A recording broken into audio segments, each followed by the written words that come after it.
Bismillahirrahmanirrahim. How are you all?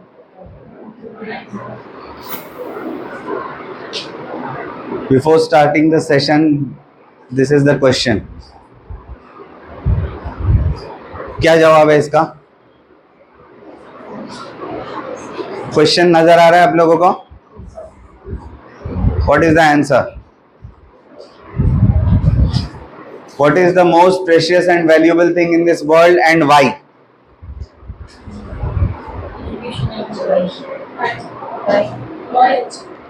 जी, इल्म, knowledge, time, satisfaction, ethics, values, morals.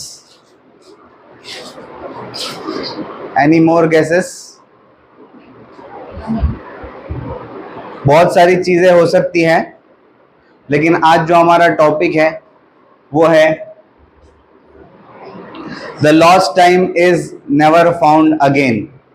Time is the most precious and valuable thing, and the reason is एक बार चला जाएगा तो दोबारा वापस नहीं आएगा। बहुत सारी चीजें टाइम से रिलेटेड हम लोग डिस्कस करते हैं जो हमारी पर्सनल और प्रोफेशनल लाइफ के लिए बहुत ज़्यादा मौसर होती है, असरअंदाज होती है, बहुत ज़्यादा काम आने वाली चीज़ है। तो हम लोग टाइम मैनेजमेंट के बारे में कुछ चीज़ें देखेंगे और इस नीयत से देखेंगे कि हम लोग पर्सनली उसको अपनी लाइफ में इम्प्लीमेंट करें।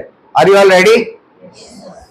सबसे पहली चीज़, टाइम के बारे में कुछ ट्रूथ्स है, कुछ सच्चाइयाँ हैं जो हम लोग बार बार सुनते भी रहते हैं, लेकिन क्योंकि वो इतनी बार हमारी कानों से वो चीजें गुजरी है कि हम उसको उस चीज की तरफ तवज्जो नहीं देते, केयर नहीं करते। जैसे कि time is greatest equaliser, no matter who you are, we all have equal amount of time. हम सबके पास एक ही चीज है जो ऊपर वाले ने सबको बराबर दी है। राइट और रॉन्ग? किसी को काला बनाया, किसी को गोरा बनाया, किसी को खूबसूरत बनाया, किसी को बदसूरत बनाया, किसी को मालदार बनाया, किसी को गरीब बनाया, किसी को बहुत ज्यादा नॉलेजेबल बनाया, किसी को जाहिल अनपढ़ बनाया। लेकिन टाइम एक ऐसी चीज है जो ऊपर वाले ने 24 घंटे के एतबार से सबको बराबर दी है। हम उसको कैसे यूटिलाइज करते हैं हमको पता नहीं होता है। तो टाइम जो है ये ऐसी चीज है जो ऊपर वाले ने सबको बराबर दी है। Second thing is, time is priceless. You cannot buy someone else time to add on to yours to prolong your own life span. किसी से हम टाइम खरीद नहीं सकते कि भाई मेरी जिंदगी 40 साल की है। एक अंदाजे से अगर किसी डॉक्टर ने किसी को कह दिया है कि भाई 6 महीने जीने वाला है, 8 महीने जीने वाला है, तो बड़े से बड़ा मालदार आदमी जो है किसी और से टाइम को खरीद नहीं सकता है। Third thing is, wasting time is wasting life. You only have as much time as heartbeats that you take. जितनी मर्तबा आपका दिल धड़कता है उतना ही टाइम आपके पास है। दिल धड़कना बंद कर देगा, आपके पास जो टाइम है वो खत्म हो जाएगा। Fourth thing is, quality of life is quality of time.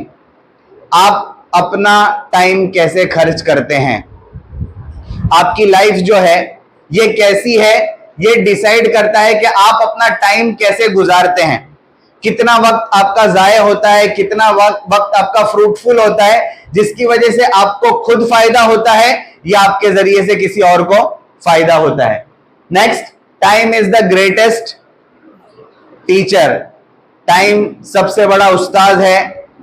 Experience का कोई सब्स्टिट्यूट नहीं है दुनिया में।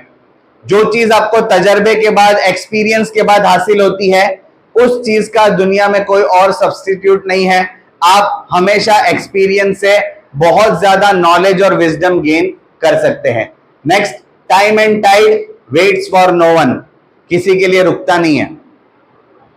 कितना ही बड़ा मालदार हो, वो ये चाहे कि टाइम मेरे लिए रुक जाए, मैं इस टाइम को रोक कर कुछ कर लूं, तो टाइम किसी के लिए रुकता नहीं है। वक्त हमेशा गुजरता चला जाता है और टाइम हमेशा पास होता चला जाता है। टाइम और टाइड किसी के लिए रुकते नहीं है। Next, time is the beginning and the end. You are born with a set amount of time, but you have no way of knowing how much time you have left on this planet earth. आपका beginning time और आपका and time दोनों तय है, और ऊपर वाले ने वक्त भी तय करके रखा है, जगह भी तय करके रखी है, आपकी सांसें भी गिन कर रखी है कि कहां पर कैसे किस तरीके से आपकी दुनिया खत्म हो जाने वाली है, आप प्लैनेट अर्थ से चले जाने वाले, हर चीज जो है ऊपर वाले की तरफ से सेट है। यहां तक के आपकी मौत की जगह, मरने की जगह, दुनिया से खत्म होने की जगह जहां पर लिखी है वहां जाकर आप मरोगे। और इसका एक बहुत ही बेस्ट एग्जांपल अभी थोड़े दिन पहले हमारे सामने से गुजरा, टाइटैनिक देखने के लिए जो लोग पानी के अंदर गए थे, करोड़ों रुपया खर्च करके आदमी उस जगह पर पहुंचा जहां पर उसकी मौत लिखी थी, पानी के नीचे, वहां पर उसका मरना तय था, ऊपर वाले ने लिख दिया था तकदीर में कि भाई यहां पर जाकर मरेगा, तो पैसा खर्च करके आदमी वहां गया और वहां जाकर वो मरा। तो ये टाइम के बारे में कुछ ट्रूथ्स है जिसको हमें बार बार सोचते रहना चाहिए कि ये ट्रूथ्स ऐसे हैं टाइम के बारे में जो हमारी जिंदगियों को इफेक्ट करते हैं, और इसको हमेशा हमें सामने रखना चाहिए। दूसरी चीज टाइम के बारे में, इंपॉर्टेंस ऑफ मैनेजिंग टाइम क्या है, कितने हैं, कैसे है। सबसे पहले, time management will help you reduce stress and improve health as well as fitness level. बहुत सारी चीजें टाइम मैनेजमेंट से रिलेटेड है, लेकिन हम उसको गौर करके अपनी लाइफ में इंप्लीमेंट नहीं करते कि भाई ये टाइम हमारे फिटनेस पर भी इफेक्ट करता है, हमारे स्ट्रेस पर भी इफेक्ट करता है। इसको समझना बहुत ज्यादा जरूरी है कि टाइम मैनेजमेंट हमें किस तरीके से फायदा देता है। तो सबसे पहली चीज, अगर आपको टाइम मैनेज करना आता है, आप अपने स्ट्रेस को मैनेज कर सकेंगे, आपके फिटनेस लेवल को आप मैनेज कर सकेंगे। Second thing is, time management will improve your focus and become more organised. आप अगर टाइम मैनेजमेंट में मास्टर हो जाते हैं तो आपका फोकस का लेवल है किसी काम को करने में वो इंक्रीज होगा, और आप चीजों को ऑर्गेनाइज्ड वे में कर सकेंगे। Are you getting the point? Third thing is, time management will help you find right work life balance and improve your lifestyle. आप लोग वर्किंग वुमेन से या जो आदमी काम करते हैं, ज्यादातर औरतों के लिए बहुत ज्यादा जरूरी होता है कि वो वर्क और होम दोनों की लाइफ को बैलेंस करें, और वहां के बैगेजेस यहां कैरी नहीं करके आवे, घर के बैगेजेस काम पर कैरी नहीं करें, और काम के बैगेजेस घर पर कैरी करके ना जाए। अगर आपको टाइम मैनेजमेंट आता है तो आप इमोशंस को भी कंट्रोल कर सकते हैं, आप इमोशंस को भी मैनेज कर सकते हैं, और दोनों जगह जो आपका 100% रिक्वायर्ड है, आप घर पे भी जब रहते हैं तो आपको एक 100% वाइफ बन के रहना पड़ता है, या 100% डॉटर बन के रहना पड़ता है, या 100% सिस्टर बन के रहना पड़ता है, या 100% मदर बनकर रहना पड़ता है। जो भी रोल आप घर पे प्ले कर रहे हैं वो आपको 100% देना है, और जब आप वर्क के लिए आते हैं, काम के लिए आते हैं, तो यहां पर भी आपको 100% एक टीचर बनकर देना पड़ता है। तो ये वर्क लाइफ बैलेंस आप कर सकेंगे अच्छी तरीके से अगर आपको टाइम को मैनेज करना आता है। Next, time management can help you get ahead of your work and gate quality results. आप अपने वक्त से आगे चलेंगे और क्वालिटी रिजल्ट्स आपको मिलेंगे अगर आपको टाइम मैनेज करना आता है। Time management can improve your decision making skills as you feel calm and comfort when you have time. अगर काम करने के लिए आपके पास इनफ टाइम है, आपने टाइम को मैनेज किया है, तो आपको परेशानी नहीं होगी कि भाई मुझे काम करने के लिए मेरे पास अभी टाइम है और टाइम लिमिट के अंदर मैं अपने काम को कर पाऊंगा। Next, time management will help you improve efficiency and productivity. आप अच्छे से एफिशिएंटली काम कर सकेंगे और प्रोडक्टिव ज्यादा बन सकेंगे अगर आपको टाइम मैनेज करना आता है। Next, time management will help in boosting your confidence. आपका कॉन्फिडेंस लेवल बूस्ट होगा अगर आपको टाइम मैनेज करना आता है। कैसे? देखिए यहां पर लिखा हुआ है, when you successfully meet your deadlines you feel sense of accomplishment. आपने एक डेडलाइन तय की कि भाई मुझे 3 घंटे में इस काम को खत्म करना है, और 3 घंटे में जब उस काम को खत्म कर लेते या 3 घंटे से पहले, तो आपको एक सेटिस्फैक्शन फील होता है और अकम्प्लिशमेंट आपको फील होती है कि हाँ मैंने जो डेडलाइन सेट की थी उसके हिसाब से मेरा काम हो गया। तो आपको जो है कॉन्फिडेंस के लेवल को ये चीज जो है बूस्ट करती है। तो नेक्स्ट, पहला क्या था, हमने पहले क्या देखा, ट्रूथ्स अबाउट टाइम, और दूसरी चीज हम लोगों ने देखी इंपॉर्टेंस ऑफ टाइम। तीसरी चीज बहुत जरूरी है, why do we waste time. जब हमको मालूम है कि टाइम इतना इंपॉर्टेंट है, इसके बावजूद हम अपने वक्त को जाये क्यों करते, अपने वक्त को वेस्ट क्यों करते, इसके भी कुछ रीजन है। सबसे पहला reason, lack of importance. We don't value our time and so others too don't value it. हमें खुद अपने वक्त की कदर नहीं है, हमें खुद इस बात का एहसास नहीं है कि हमारा वक्त कितना कीमती है, कितना प्रेशियस है, कितना वैल्यूएबल है। एक बहुत ही यूनिक एग्जांपल है, आपने डब्बा वाला सुना है? डब्बा वाला, डब्बे वाले, बॉम्बे में डब्बे वाले लोग हैं कि जो टिफिन एक जगह से लेकर दूसरी जगह तक पहुंचाते हैं, ये उनका काम है। ये डब्बे वाले जो है, इनके ऊपर डॉक्यूमेंट्रीज बनी हुई है, बड़े बड़े मैनेजमेंट इंस्टीट्यूशंस में इनके काम को बताया जाता है कि ये डब्बे वाले कैसे काम करते हैं। They are master in managing their time. बहुत सारी चीजें, कभी सिर्फ डब्बे वाले के बारे में हम लोग बात करेंगे कि उनका काम करने का तरीका कैसा है। मैं सिर्फ आपको एक एग्जांपल दे रहा हूं इस बात पर कि we don't value our time so others don't value it. Prince Charles, जानते हैं आप लोग प्रिंस चार्ल्स को? प्रिंस चार्ल्स ने डब्बे वालों के बारे में सुना और उन्होंने इंडिया की जो राजधानी है दिल्ली, वहां पर फोन किया यूके से कि आई वांट टू मीट डब्बा वालास। अब दिल्ली वालों को भी नहीं मालूम था कि डब्बे वाले कौन है। उन्होंने मालूम किया कि भाई डब्बे वाले कौन है, तो पता चला बॉम्बे में एक डब्बे वालों की सर्विस है जो घर से होममेड फूड जो आदमी काम करता है उस तक पहुंचाते हैं, उसके घर से डब्बा ले जाकर। खैर बहुत सारी अलग अलग चीजें, लेकिन यहां पर जो बात मैं बताना चाहता हूं, प्रिंस चार्ल्स ने जब दिल्ली वालों को फोन किया, दिल्ली वालों ने महाराष्ट्र के सीएम को फोन किया, सीएम ने बॉम्बे में जो डब्बे वाले का प्रेसिडेंट था उनको फोन किया और कहा कि भाई प्रिंस चार्ल्स आपको मिलना चाहते हैं। जानते हैं उनका रिप्लाई क्या था? उनका रिप्लाई ये था कि रोजाना हम लोग फाउंटेन, एक जगह है बॉम्बे में, वहां फाउंटेन पे हम लोग रोजाना आधे घंटे के लिए जमा होते। कोई टाइम उन्होंने बताया 11 से 11:30 या 12 से 12:30। उसने कहा कि हम लोग जितने डब्बे वाले हैं वो फाउंटेन पे आधे घंटे के लिए जमा होते हैं। किसी को भी मिलने का है ना तो वहीं आने का। क्या कहा उन्होंने?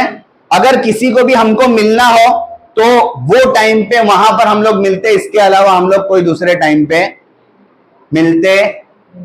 और आप यकीन मानिए प्रिंस चार्ल्स उनके दिए हुए टाइम पे यूके से उनको वहां पर उनकी बताई हुई जगह पर उनके बताए हुए टाइम पर मिलने के लिए आया। समझ में आई बात आपको? क्यों? क्योंकि उनको अपने टाइम की वैल्यू थी। पूरी दुनिया उनके टाइम को वैल्यू देने के लिए तैयार है। प्रिंस चार्ल्स भी उनको उनके टाइम पर मिलने के लिए आए। तो खैर कहने का मतलब यह है कि आप अपने टाइम को जितना वैल्यू देंगे, लोग आपके टाइम को उतना वैल्यू देंगे। अगर लोगों को मालूम है कि भाई इसका सोशल मीडिया यूज करने का टाइम ये है, इसके अलावा ये नहीं देखते हैं, तो आपको वही टाइम पे मैसेज करेंगे। फोन यूज करने का टाइम इसका ये है, सबको मालूम है, तो आपको उसी टाइम पे कॉल करेंगे, वरना नहीं करेंगे। Are you getting the point? तो हम क्यों टाइम वेस्ट करते हैं? क्योंकि हमें टाइम का इंपॉर्टेंस नहीं है। Second thing is lack of clarity.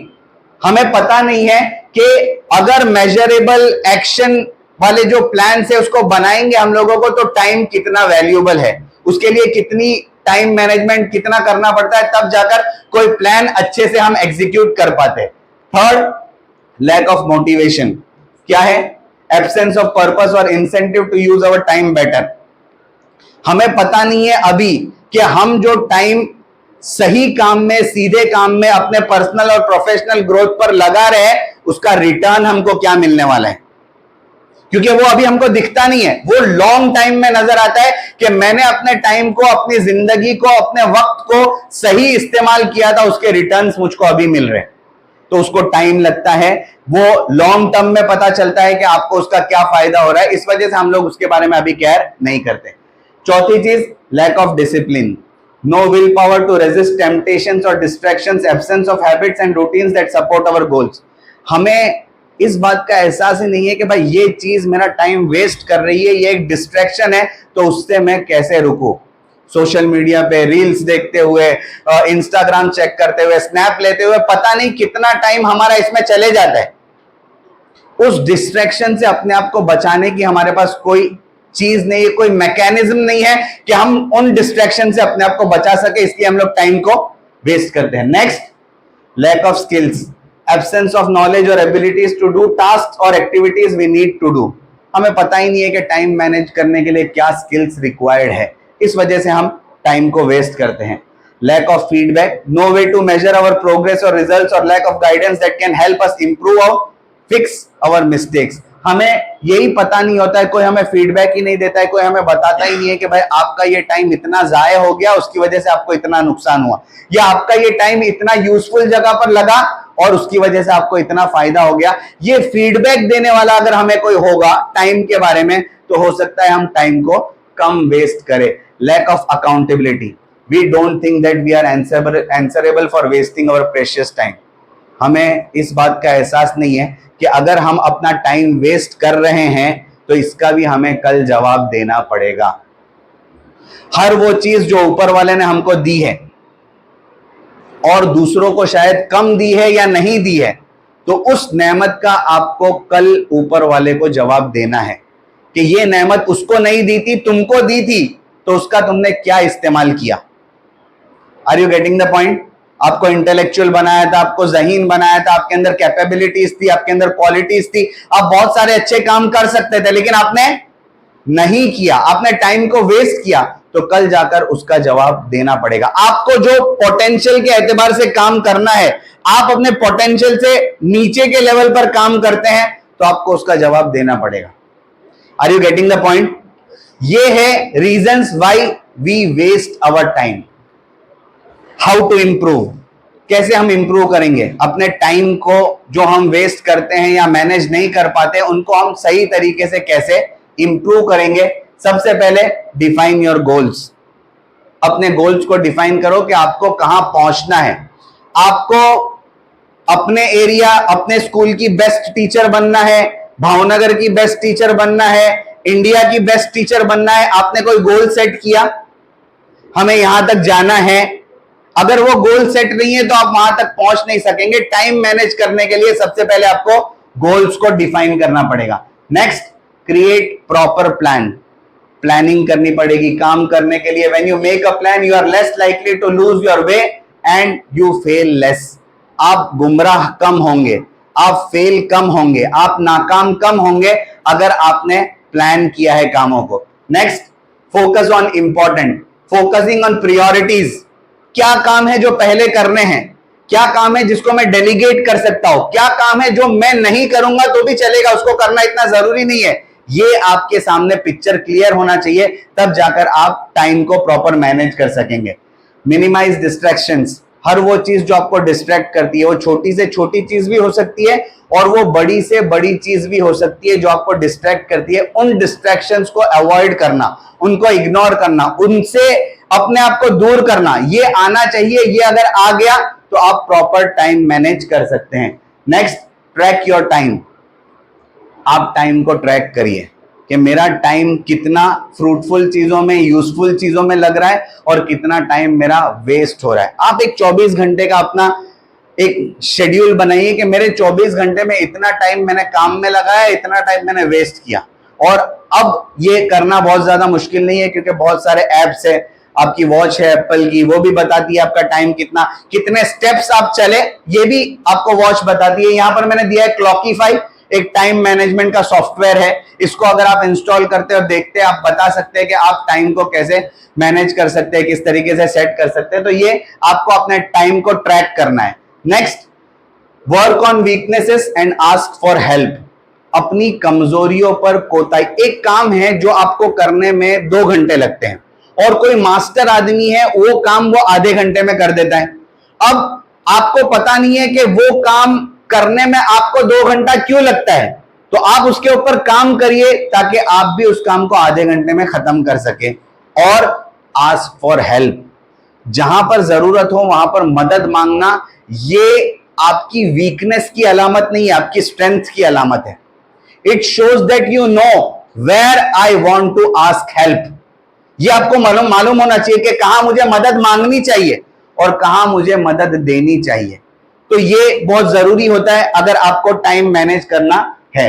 और फाइंड ऑर्गेनाइजिंग टेक्निक्स। बहुत सारी टेक्निक्स मार्केट में है जो आपके टाइम मैनेजमेंट को बताती है कि किस तरीके से आप टाइम मैनेजमेंट कर सकते हैं। मैंने यहाँ 7 P's जमा किए हैं, 7 P's जो आपको बताते हैं कि आप टाइम कैसे मैनेज करते हैं, और टाइम मैनेज करने के लिए ये टूल्स और टेक्निक्स है। और वो 7 P ये है: Pareto principle, Parkinson law, Pomodoro technique, priority matrix, procrastination, planning, pickle jar theory. मैं जल्दी जल्दी आपको सातों चीजों के बारे में बताऊंगा। ये 7 अलग अलग टेक्निक्स बताने की वजह यह है कि हर आदमी का माइंडसेट अलग होता है। उसको एक टेक्निक काम आती है, दूसरी टेक्निक काम नहीं आ सकती है। तो आपको देखना है कि ये सातों में से आपके लिए ज्यादा मुफीद, फायदेमंद टेक्निक कौन सी है जो आप यूज करेंगे तो आप बेटर वे में टाइम को मैनेज कर सकते हैं। सबसे पहले है, बोलिए ना, पैरेटो प्रिंसिपल। बहुत मशहूर है ये पैरेटो प्रिंसिपल, बहुत सारी जगह पर यूज होता है। 80-20 रूल भी इसको कहते हैं। ये विल्फ्रेडो पैरेटो, इन्होंने इस पूरी टेक्निक को डिजाइन किया है कि इनका कहना है कि 20% of actions are responsible for 80% of outcomes. और ये इन्होंने बहुत सारी जगह पर इसको इंप्लीमेंट किया है। ये कहते हैं कि दुनिया में 20% लोग ऐसे हैं जिनको दुनिया की 80% मालदारी मिली हुई है। दुनिया में 20% जमीन ऐसी है जो 80% गल्ला यानी अनाज उगाती है। ऐसी बहुत सारी चीजें इन्होंने बताई है। इनका कहना है कि आपका 20% टाइम जो है प्रोडक्टिव है, जो 80% रिजल्ट और आउटकम्स देता है। आपको वो 20% जो है उसके ऊपर फोकस करना है कि किस तरीके से आप काम करते हैं। इसमें हाउ इट वर्क्स आप देख सकते हैं। List some of the problems you are facing, for example your grades are slipping. आप पहले लिस्ट करिए कि भाई आप कहां पर फेल हो रहे हैं, कहां पर नाकाम हो रहे हैं। सबसे पहले आपने लिस्ट कर लिया, समझ में आ रही है बात? List some of the problems you are. Number 2, identify the root cause of each problem. आपने पहले प्रॉब्लम एग्जांपल दिया है कि आपके मार्क्स कम हो रहे, आपके बच्चों में से किसी के मार्क्स कम हो रहे। फिर आपने रूट कॉज फाइंड किया कि क्यों कम हो रहे। Maybe your grades are slipping because you spend too much time on social media और एनी अदर डिस्ट्रैक्शन। इस वजह से कि आप अपना वक्त जो है जाये करते हैं किसी डिस्ट्रैक्शन की वजह से या सोशल मीडिया पर। Number 3, assign a score to each problem, assign higher score to important problem.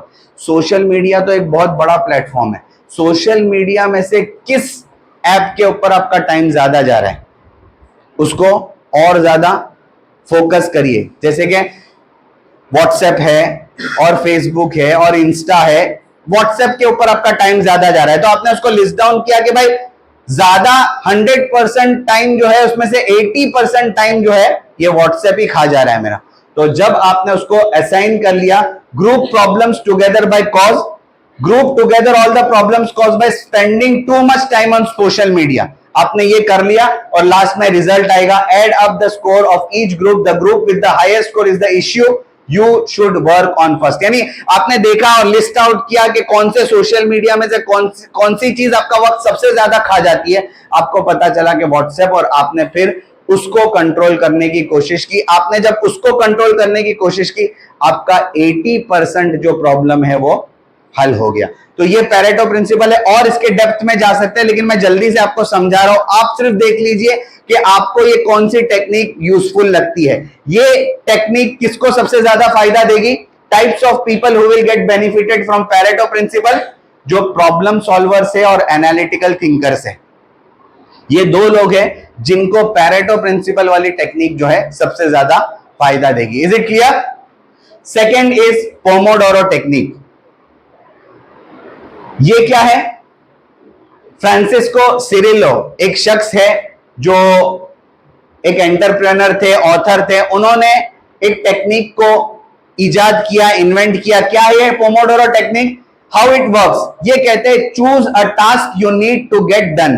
Pomodoro टमाटर को कहते हैं इटालियन लैंग्वेज में, टोमेटो को पोमोडोरो कहते हैं। इनके पास एक टमाटर के शेप का टाइमर था जिसको वो यूज करते थे काम को करने के लिए। उन्होंने यहां पर एक एग्जांपल दिया, choose the task you need to get done. आपको कोई एक काम करना है, फिर सेट अ टाइमर। उस काम को करने के लिए आपको पता है कि आपको 2 घंटे लगने वाले या 1 घंटा लगने वाला है। फॉर एग्जांपल आप 25 मिनट का एक टाइमर लगाते, focus on the task at hand, जब वो काम करना शुरू करते बहुत फोकस के साथ उस पर काम करिए. When the timer rings put a check mark on a piece of paper. काम करते करते 1 घंटे का काम था, 25 मिनट का टाइमर आपने रखा है, 25 मिनट के बाद आप देखिए कि वो काम आपका कितना हुआ है, कितना आपने वो काम कर लिया है. फिर टेक अ शॉर्ट ब्रेक, एक छोटा सा ब्रेक लीजिए हर 25 मिनट के बाद. जो आपने टाइमर सेट किया है उसके बाद 3-4 मिनट का एक छोटा सा ब्रेक लीजिए. Go for a walk, grab a cup of coffee, do something non work related to give your brain a break. आपके ब्रेन को ब्रेक देने के लिए आप एक छोटा सा ब्रेक लीजिए ताकि आप फिर से दोबारा जब वो काम करना शुरू करें तो आपका फोकस उसके ऊपर हो जाए. रिपीट स्टेप्स 2 to 5 टाइम, यानी 25-25 मिनट का जो आपने सेट बनाया है, जो आपने वो टाइमर रखा है, हर 25 मिनट के बाद आप एक छोटा सा ब्रेक लीजिए और 4-5 मरतबा जब ये साइकिल रिपीट हो तो 5 मरतबा के बाद एक लॉन्ग ब्रेक लीजिए 20 to 30 मिनट्स का. तो इस तरीके से टाइम सेट करके, यानी काम करो फोकस के साथ, फिर ब्रेक लो, फिर काम करो, फिर ब्रेक लो और फिर एक लॉन्ग ब्रेक लो. इनका कहना है कि ये बहुत इफेक्टिव टूल है अगर आपको किसी काम को करने के लिए टाइम को सामने रखकर काम करना है तो. Types of people that will benefit from Pomodoro technique: creative thinkers, those who feel burnt out for work, school. कभी कभी एक साथ बहुत सारा काम करने की वजह से आदमी जो है बहुत ज्यादा स्ट्रेस फील करता है, तो ये टेक्निक जब आप काम करने के बाद ब्रेक लेंगे तो वो स्ट्रेस जो है रिलीज करता है. The pomodoro technique doesn't teach your time management, ये टाइम मैनेजमेंट नहीं सिखाता है. It also teaches you in setting goals and how to achieve them. You will be able to better stick to your daily schedule and weekly schedule अगर आप इस technique को use करते हैं. तो दो मैंने आपको बताई, एक पैरेटो, एक पोमोडोरो. थर्ड, ये बहुत इजी टेक्निक है और आइजनहोवर टेक्निक इसको कहते हैं या प्रायोरिटी मैट्रिक्स भी इसको कहते हैं. ये 34th यूएस प्रेसिडेंट गुजरे हैं, विद आइजनहोवर, जो 34th यूएस प्रेसिडेंट थे और प्रेसिडेंट बनने से पहले ये मिलिट्री में थे. तो मिलिट्री में जब ये थे तो बहुत हाई पोस्ट पर थे, बहुत सारे प्रॉब्लम्स इनको आते थे. तो वो प्रॉब्लम्स जो एक साथ इनके सामने आते थे उनको फिर उन्होंने किस तरीके से शेड्यूल किया उसके बारे में ये पूरी सिस्टम है. ये देखिए बहुत इजी है, इसकी बहुत डेप्थ में नहीं जाता हूं.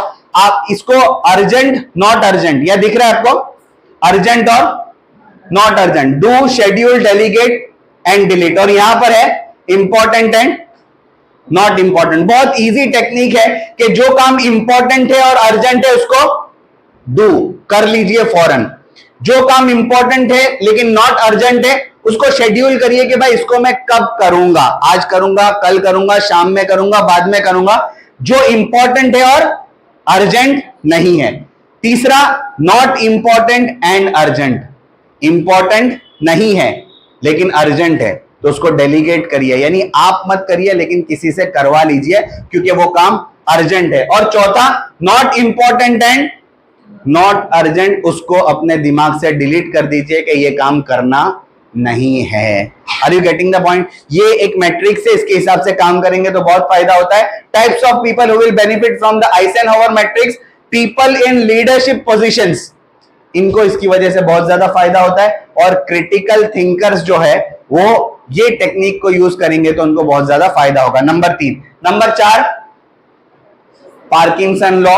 ये साइरिल नॉर्थकोट पार्किंसन, ये उनका नाम ही था, उन्हीं के नाम से ये पूरा लॉ बना है और ये बहुत ज्यादा आसान और बहुत ज्यादा मशहूर लॉ है. क्या है?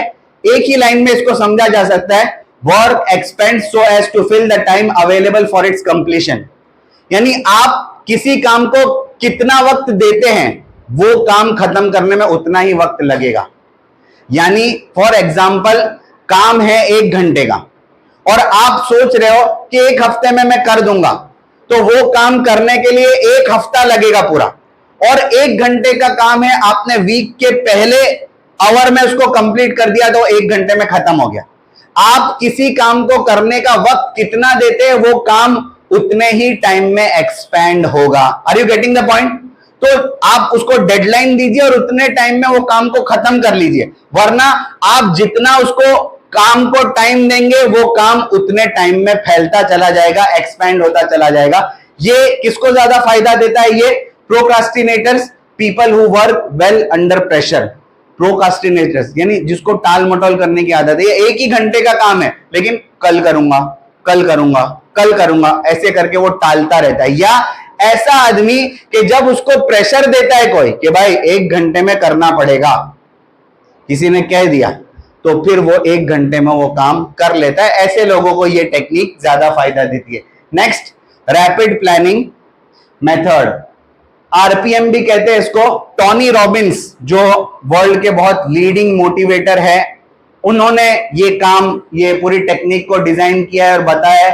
ये कहते हैं कि इस तरीके से आप इसको सेट करिए, पहले कैप्चर करिए, फिर चंक करिए, create your own RPM blocks, rapid planning method और create an empowering role for yourself. ये इस तरीके से अगर आप करेंगे, आरपीएम प्लानिंग इस तरीके से करेंगे तो आपको टाइम मैनेजमेंट करने में बहुत ज्यादा आसानी होगी। Type of people who will benefit from RPM, working students और parents, people who have long term goals. Rapid planning method नाम ही बताता है कि अगर आप प्लानिंग करेंगे बहुत अच्छे से, जल्दी से, तो वो प्लानिंग जो है बहुत इफेक्टिव होगी आपको टाइम मैनेज करने में। इसके बाद है पिकल जार थियरी। ये एक स्टोरी भी है, आप लोगों ने सुनी होगी। एक प्रोफेसर क्लास में आते हैं और क्लास में आने के बाद अलग अलग चीजें एक जार में डालते हैं। पहले रॉक्स डालते हैं, पेबल्स डालते हैं, सैंड डालते हैं। अब ये जो थियरी है ये बताती है कि आपको कौन सा काम पहले करना है, कौन सा काम बाद में करना है। ये जो है आप देख रहे हैं यहां पर, our life is this jar has space but yet limited like the time we have, so we must know which task to put in the jar and in the right order to ensure it all fits. Rocks, pebbles और sands, आप कौन सी चीज पहले डालेंगे? अगर आप sand पहले डालते हैं तो पेबल और रॉक्स को जाने की जगह, आप अगर रॉक्स को पहले डालते हैं जो बड़े होते हैं, तो उसके बाद पेबल्स डालेंगे तो पेबल्स अपनी जगह, और फिर उसके बाद सैंड डालेंगे तो सैंड भी अपनी जगह जार के अंदर किसी ना किसी तरीके से बना लेगा। लेकिन आपने सैंड से जार पहले भर दिया तो अब रॉक्स और पेबल्स को जाने की कोई जगह नहीं रहेगी। तो आपको पता होना चाहिए कौन सा काम कब करना है, किस ऑर्डर में करना है, किसको प्रायोरिटी देनी है, तब जाकर आप टाइम को ठीक तरीके से मैनेज कर पाएंगे। Begin by thinking about how your task for the day would fit into the above categories. इसको आप दिन के एतबार से शेड्यूल कर सकते हैं, वीक के एतबार से शेड्यूल कर सकते हैं, मंथ के एतबार से शेड्यूल कर सकते हैं कि भाई कौन सा काम किस वक्त कैसे करना है, ताकि आपको उसको ऑर्गेनाइज करना आना चाहिए। यह है पिकल जार थियरी। और ये किसको ज्यादा फायदा देगी? Types of people who will benefit from the pickle jar theory, visual people, concrete thinkers, जो चीजों को देख सकते हैं कि भाई मेरा ये काम होते हुए कैसा नजर आता है, वो विजुअलाइज कर सकते हैं अपने काम को। और जो कॉन्क्रीट थिंकर्स है, जिनको मालूम है कि मुझे ये काम इस एतबार से इतने वक्त में खत्म करना है, तो उनको ये थियरी बहुत ज्यादा फायदा देगी। प्रोक्रास्टिनेशन, इसके बाद की जो है वो है ईट दैट फ्रॉग टेक्निक। सुना आपने किसी ने इसके बारे में, ईट दैट फ्रॉग के बारे में? ये मार्क ट्वेन का एक कोट है जिसकी वजह से ये पूरी टेक्निक बनी है। Eat a live frog the first thing in the morning and nothing worse will happen to you the rest of the day. Start your day by doing the most onerous task first and getting them out of the way. ये बहुत easy है, इसको समझना। इनका ये कहना है कि किसी भी आदमी के लिए फ्रॉग खाना ये उसके 24 घंटे का सबसे मुश्किल काम हो सकता है, चाहे वो वेजिटेरियन हो या नॉन वेजिटेरियन हो। ठीक है, ये समझाने के लिए ये बोल रहे कि इनका ये कहना है कि किसी भी आदमी के लिए फ्रॉग खाना दिन का सबसे कठिन काम हो सकता है। तो ये कहते हैं कि जो दिन का सबसे कठिन काम है उसको सबसे पहले कर लो, ताकि दूसरे आसान काम करना आपके लिए सहल हो जाए। लेकिन अगर आप सबसे कठिन काम को ड्रैग करेंगे लास्ट मोमेंट तक, तो इजी काम भी आपको करना मुश्किल मालूम होगा। तो इनका कहना है कि जैसे कि फ्रॉग खाना किसी आदमी के लिए बहुत ज्यादा मुश्किल होता है, इसी तरीके से दिन का सबसे डिफिकल्ट टास्क जो होता है वो सबसे पहले कर लीजिए, ताकि दूसरे काम करना आपको आसान हो जाए आपके लिए। और इसकी एक सिस्टम इन्होंने बताई है, get clear on a goal, फिर write it down, set a deadline, compile a list of things you need to do, organise this list in order of priority, take action, repeat this cycle every day. अगर आप इस तरीके से काम को set करते हैं तो आपको काम करना बहुत आसान हो जाएगा। Types of people who will benefit from eat that frog technique, abstract thinkers और people with long term goals, इनको इसकी वजह से। और ईट दैट फ्रॉग के नाम से एक बुक भी मार्केट में अवेलेबल है, ब्रायन ट्रेसी की ये बुक है, आप देखेंगे सिर्फ इसी नाम से, प्रोक्रास्टिनेटर्स यानी टाइम मैनेजमेंट के ऊपर कैसे काम करना है उसके ऊपर इन्होंने पूरी एक बुक लिखी है। तो ये पूरी जितनी सिस्टम्स है, 7 सिस्टम, 7 पी मैंने आपको बताया। और लास्ट में मैं कंक्लूड करूंगा इस पूरी बात को कि अगर आप सही माने में टाइम को मैनेज करना चाहते हैं तो आप अपने टाइम को 3 हिस्सों में तकसीम करिए। 24 आवर्स आपके पास है, 8, 8 एंड 8। कैसे करेंगे? पहला 8 घंटा आपको देना है 8 आवर्स ऑफ ऑनेस्ट हार्डवर्क, यानी इस 8 घंटे में काम की धुन आपके ऊपर ऐसे सवार हो कि अपने काम के अलावा कोई और काम आपके दिमाग में आना ही नहीं चाहिए। ये ऑनेस्ट हार्डवर्क, अगर आप पहले 8 घंटे में ऑनेस्ट हार्डवर्क, ईमानदारी से किया हुआ मेहनती काम, are you getting the point, जिसके अंदर कोई मोबाइल अपने हाथ में नहीं लिया हो। अगर आप कहीं पर जॉब पे जा रहे हो और 8 घंटे की आप सैलरी ले रहे हो तो वो 8 घंटे में आपने कोई पर्सनल काम नहीं किया अपना। ये सब चीजें बहुत इंपॉर्टेंट चीजें होती है।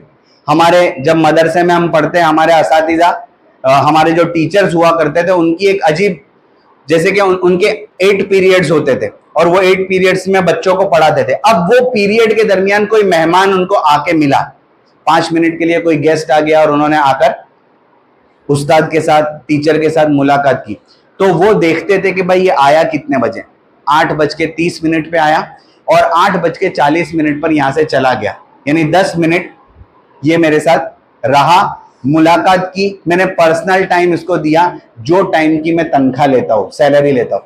तो वो 10 मिनट जो है ऑफिस में भेज देते थे लिख कर कि भाई मेरी नेक्स्ट सैलरी में से ये 10 मिनट की सैलरी कट करके मेरे को देना, क्योंकि मैंने ये 10 मिनट अपने पर्सनल काम में लगाए थे, मैंने मदरसे का काम या स्कूल का काम वो टाइम पे नहीं किया था। Are you getting the point? दिखने में या सुनने में ये काम बहुत मामूली लग रहा है, लेकिन ये इस तरीके से ऑनेस्ट हार्डवर्क अगर हम किसी को देते हैं, काम करते हैं, तो इसका फायदा होता है, इसकी बरकत आप दूसरे 24 घंटे में देखेंगे। और अगर पहले 8 घंटे में आप ऑनेस्ट हार्डवर्क नहीं कर रहे तो उसकी नहुसत भी आप दूसरे 24 घंटे में देखेंगे कि आपके दूसरे काम भी नहीं हो रहे। क्यों? क्योंकि आपको यहां पर जो काम करना था पहले 8 घंटे में वो आपने सही तरीके से नहीं किया, तो उसका इफेक्ट दूसरी जगह पर भी हो रहा है। पहले 8 घंटे समझ में आया आपको? Honest hard work, is it clear?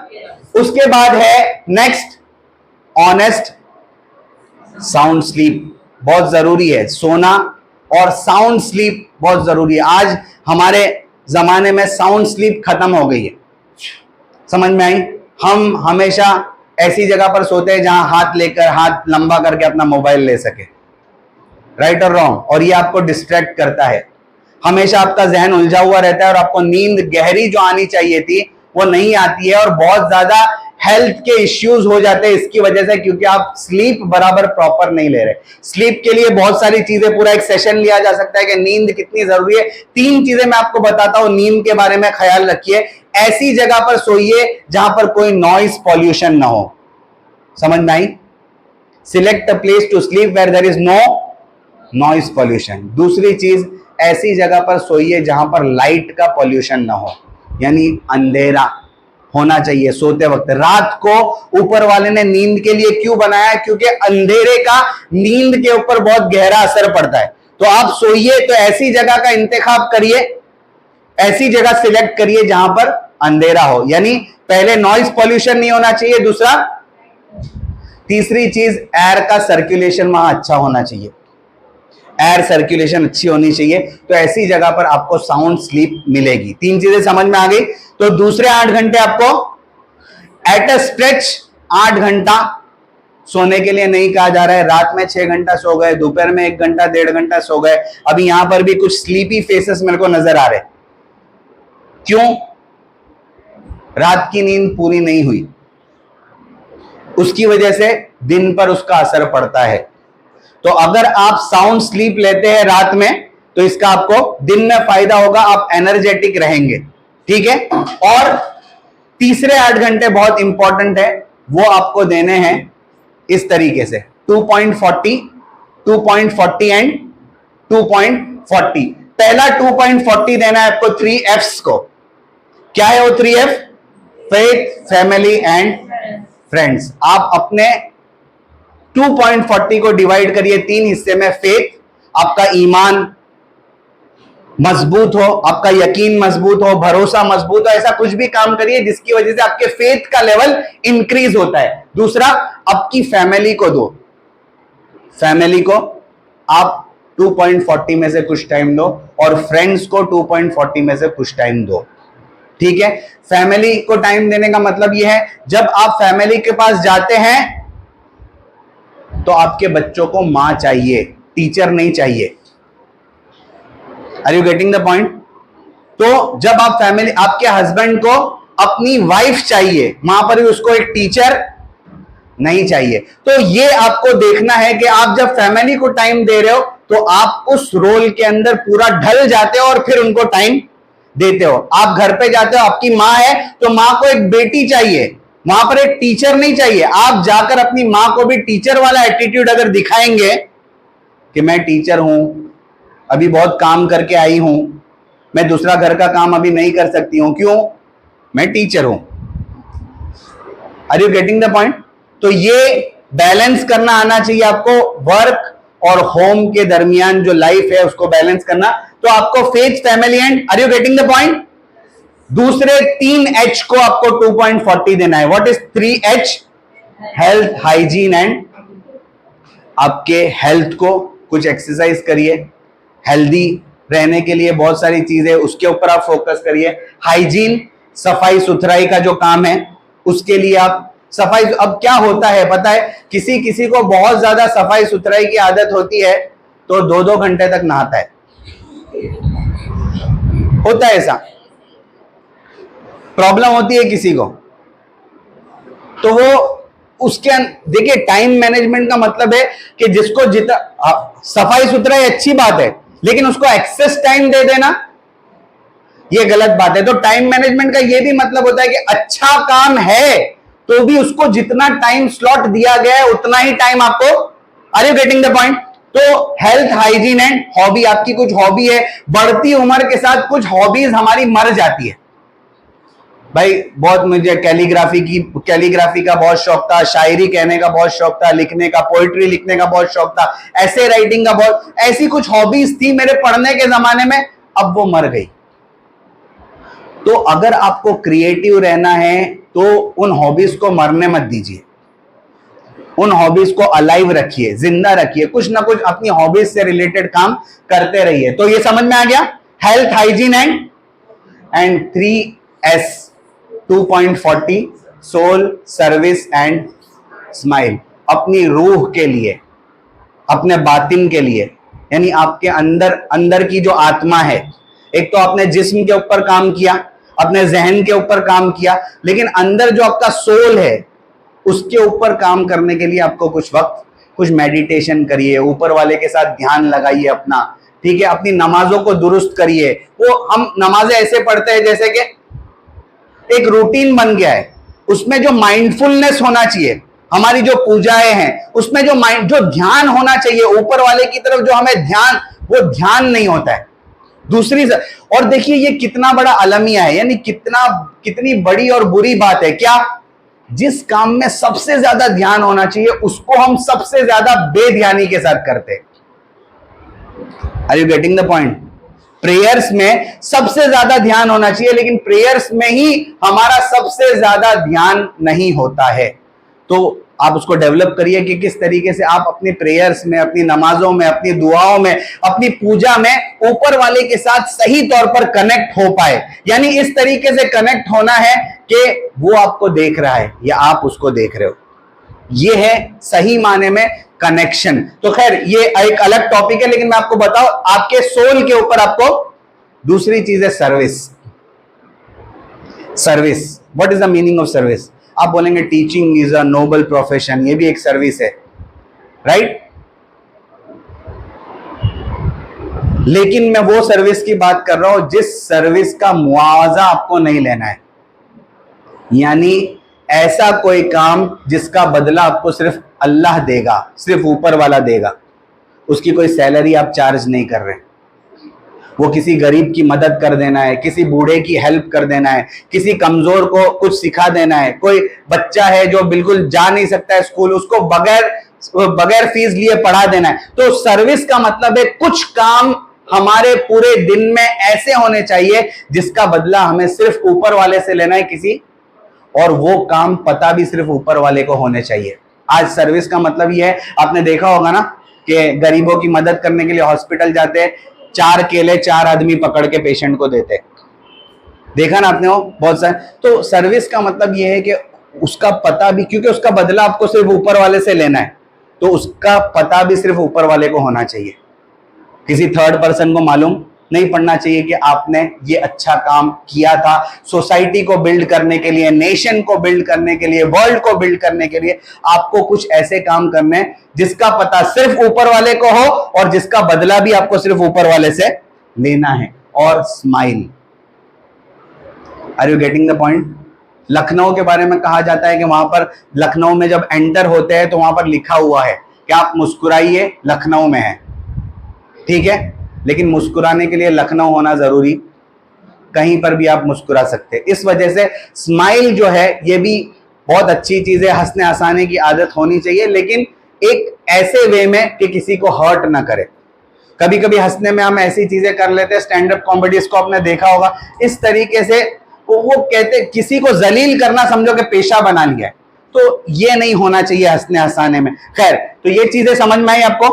24 hours को आप इस तरीके से अगर डिस्ट्रीब्यूट करते हैं, it will be very much helpful to you.